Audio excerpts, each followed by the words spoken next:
కూడా నా హృదయపూర్వక నమస్కారాలు తెలియజేసుకుంటూ, మన జన్మ మానవ జన్మ ఎంతో పవిత్రమైన జన్మ. ఈ భూమి మీద ఉండే జీవరాశులు 84 లక్షల జీవరాశులకి పవిత్రమైన జన్మ ఇచ్చాను మనకి. అందుచేత ఈ జన్మని ఎవరు సద్వినియోగం చేసుకోవట్లేదు, అందరూ దుర్వినియోగం చేసుకుంటున్నారు. ఇంత పవిత్రమైన జన్మని భగవంతుడు రుణం తీసుకోవడానికి కూడా తీరుబడి లేదు వాటి మానవుడు. అందుచేత భగవంతుడు బాధ వస్తుంది, మానవుడు చేసే పనులు బాధ వచ్చి వీళ్ళకి సరైనటువంటి ఇది చేయాలని చెప్పేసి ఒక కొత్త రకాన్ని రోగాన్ని సృష్టించి మన మీద ప్రయోగించాడు. ఈ భూమి మీద మానవ జాతి మా గ్రామంలో కాదు, మీ గ్రామంలో కాదు, మన జిల్లాలో కాదు, మన రాష్ట్రంలో కాదు, మన దేశంలో కాదు, ఈ భూమి మీద ఉండేటటువంటి మానవ జాతి అని చేత పవిత్రమైన జన్మని సద్వినియోగం చేసుకోవాలంటే, ఆ భగవంతుడు రుణం తీసుకోవాలంటే మంచిగా పుట్టే ప్రతి ఒక్కరు వారాల్లో ఒకరోజైనా దేవాలయానికి వెళ్ళి అక్కడ అందంగా కూర్చుని అందంగా భగవన్ నామం చేస్తే అన్ని సమస్యలకి పరిష్కారం అనమాట. ఏకైక మార్గం ఏంటి? భగవంతుడు ఇచ్చే రుణం తీసుకోవడానికి ఆయన నామమే మనకి అతి విలువైంది మానవ జన్మ. అని చేత ఈ నామాన్ని అందరి చేత పలికితే భజన కన్నా భాగ్యం లేదు. దానికి విలువైందే భజన, దీనికన్నా భాగ్యం లేదు. ఈ భాగ్యాన్ని మానవ జాతి అందరి చేత పలికించాలని ఉద్దేశంతో ఆనాడు 2007 సంవత్సరంలో తిరుపతి దేవస్థానంలో వారితో మాట్లాడి అక్కడ ప్రారంభించడం జరిగింది. ఈవేళ ఈ భజన బృందాలకు మంచి ఉత్సాహంగా ఆనందంగా ఈ కార్యక్రమాన్ని చేపడతారు అన్ని గ్రామాల్లోనూ కూడా. ఆ వేళ తిరుపతిలో ఆ కార్యక్రమం ప్రారంభించబట్టే ఈవేళ ఒక్క భజన బృందం ఉండకపోవడం, టీవీలు కట్టుకోబట్టిన తప్ప ఈ భజనకి వాల్యూ లేకుండా పోయింది. ఈవేళ ఈ భజనకి ఎంతో అందరూ కూడా మెచ్చుకొని నామం చేయించాలి, భజన చేయించాలి అనే జ్ఞానం కొంతవరకు ప్రజల్లో వచ్చింది. అందుచేత ఒక్క తిరుపతిలోనే కాకుండా అన్ని పుణ్యక్షేత్రాల్లోని కార్యక్రమం తలపెట్టి 2014లో భద్రాచలంలో ప్రారంభించే కార్యక్రమం.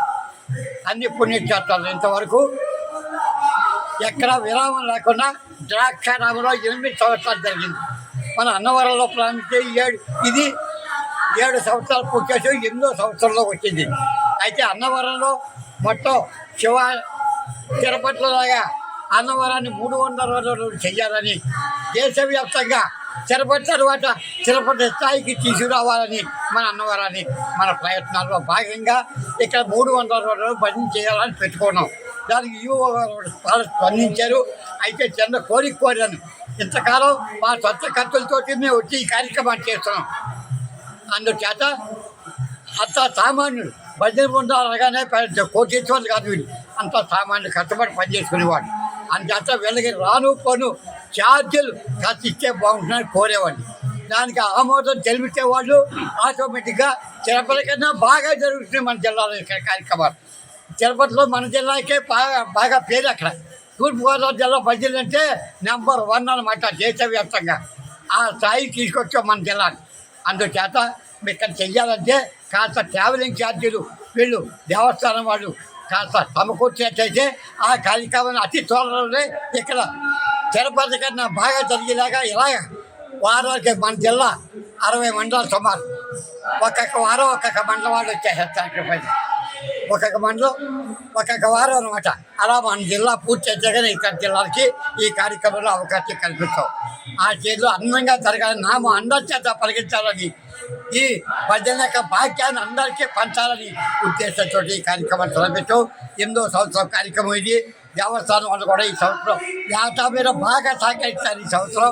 అందుచేత ఇది అందరికీ అన్యమన్నైతే అన్నవరం దేవస్థానం ద్వారా ఈ ప్రచారాన్ని విస్తృతపరిచి మొత్తం మన జిల్లాకే కాదు మొత్తం దేశవ్యాప్తంగా ఈ కార్యక్రమాలు అన్నవరం దేవస్థానం ద్వారా అందించాలని చెప్పేసి ఈవో గారిని, మొత్తం సిబ్బందిని, మొత్తం అన్నవరం గ్రామస్తుల్ని అందరినీ కూడా హృదయపూర్వకంగా కోరుతున్నామండి. ఈ సందర్భంగా రత్నగిరి కొండపైన సత్యదేవుని సన్నిధానంలో ఇది 8వ సప్తాహం. ఇది వేట్లపాలెం పెంజాల నాగేశ్వర మాస్టర్ గారు వారి ఆధ్వర్యంలో ఏర్పాటు చేయబడింది. దీని ముఖ్య ఉద్దేశం ఏంటంటే ప్రతి ఒక్కరి చేత ఒక్కరి నోట కూడా రామనామాన్ని పలికించాలని, ఈ యొక్క దేవుని యొక్క నామాన్ని ప్రతి ఒక్కరూ పఠించాలని, అందరూ ఆధ్యాత్మిక స్థితితో నడాలని, వారందరికీ కూడా ప్రతి ఒక్కరికి యొక్క రామాలయం గురించి కానీ కృష్ణాలయం గురించి కానీ ప్రతి దేవాలయం గురించి తెలియజేయలేటువంటి ఆధ్యాత్మిక చింతనతో ఈ యొక్క కార్యక్రమాన్ని ప్రతి ఊళ్ళోనూ కూడా ప్రతి క్షేత్రంలోనూ అలాగే అన్నవరం నుంచి మధుకుని సింహాచలం అలాగే భద్రాచలం తిరుపతి అలాగే తిరుపతిలో 365 రోజులు కూడా అఖండ హరినామ సంకీర్తన జరిగేలాగా మరి మాస్టర్ గారు కృషి చేసి ఈ రోజుకి కూడా 365 రోజులు కూడా తిరుపతిలో ప్రతి నిత్యం కూడా రోజుకి 8 ట్రూపులు తప్పున ప్రతిరోజు 8 ట్రూపులు వెళ్తూ ఉంటాయి. వాళ్ళకి వెళ్ళే ఖర్చులు వచ్చే ఖర్చులు కూడా తిరుపతి దేవస్థానం ఏర్పాటు చేస్తారు. వారికి వసతి కూడా వాళ్ళే ఏర్పాటు చేస్తారు. అదే రకంగా ప్రతి దేవాలయంలోనూ కూడా మరి హిందూ ధర్మాన్ని పరిరక్షించడం కోసం, హిందూ మతాన్ని అభివృద్ధి పరచడం కోసం, అలాగే హిందూ ధర్మాన్ని అందరికీ తెలియచేయడం కోసం ప్రతి ఒక్కరూ రామనామాన్ని పలకాలి. ప్రతి గ్రామంలోనూ రామమందిరం ఉండాలి. ప్రతి గ్రామంలోనూ ఎంతో కొంతమంది ఒక్క రోజైనా వారానికి ఒక్క రోజైనా సంకీర్తన చేయాలనే సంకల్పంతో ఈ యొక్క సప్తాహ కార్యక్రమాలను పెట్టడం జరిగింది. ఇది 8వ సంవత్సరం. మరి అన్నవరంలో కూడా 365 రోజులు కార్యక్రమాన్ని పెట్టాలని చెప్పేసి గత సంవత్సరం తెలియజేయడం జరిగింది.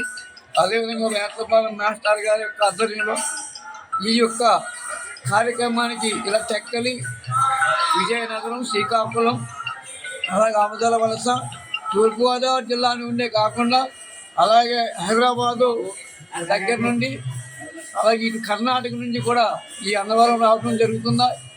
వచ్చే జనం అందరికీ కూడా ఇక్కడ సేవా సదుపాయాలు కూడా దేవస్థానం వారు సమకూరుస్తూ ఉన్నారు. వారికి భోజన సదుపాయం కానీ, ఈ టీ కానీ, మరి